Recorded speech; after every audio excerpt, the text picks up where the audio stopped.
Tonight, I want to pay tribute to an idea and a group of individuals that came up with an idea of snowboarding a little over 30 years ago. Snowboarding started in the backwoods of America and has now exploded into one of the fastest growing sports this world has ever seen. When we look back at the history of snowboarding, it is impossible to find hard evidence that links one person to the creation of the sport. The idea has probably been around for over 100 years as kids would try to slide down the hill on their feet, standing whatever they could find that would slide across the snow. However, it was 30 years ago that a few pioneers of the sport took this idea to a whole new level and began to shape snowboarding into the massive phenomenon it has become today. The sport started with a small group of people from the East Coast and a small group of people on the West Coast that loved the idea of being strapped to a board and flying down a mountain. They were a wild group of free thinkers that did everything they could to avoid mainstream corporate America. Because of the rebellious nature of the people that started the sport, snowboarding was looked down upon by just about everyone in the nation. Starting in the early 70s and into the 80s, almost every ski resort in North America banned snowboarders from riding their mountains. Skiers hated snowboarders, and even to this day,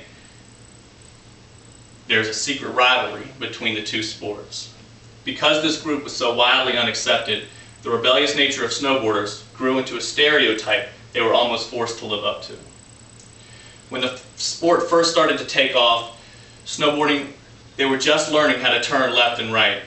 Pioneers like Jake Burton and Tom Sims were the brains behind the development of a snowboard that began to let riders go down the mountain making turns from left and right.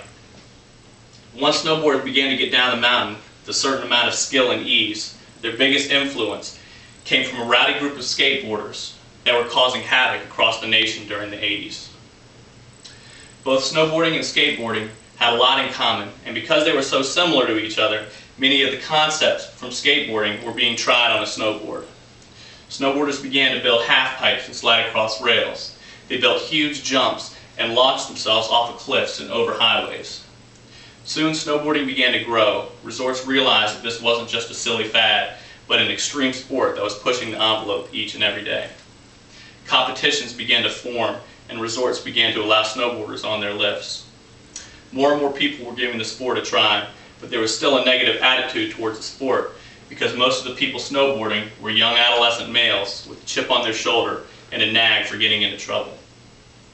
Now, after all of the issues and discrimination, snowboarding is here to stay.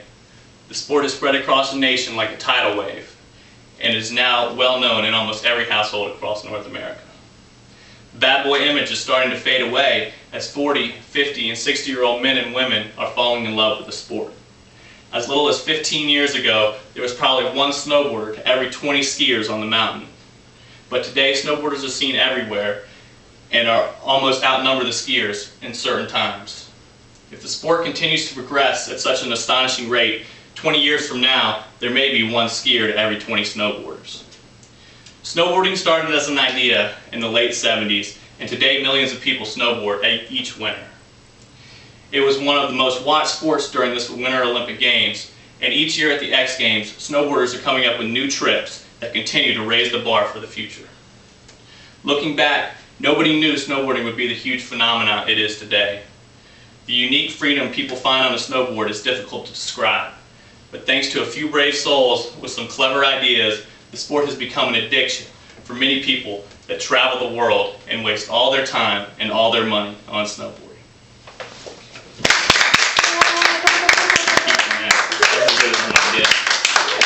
Oh.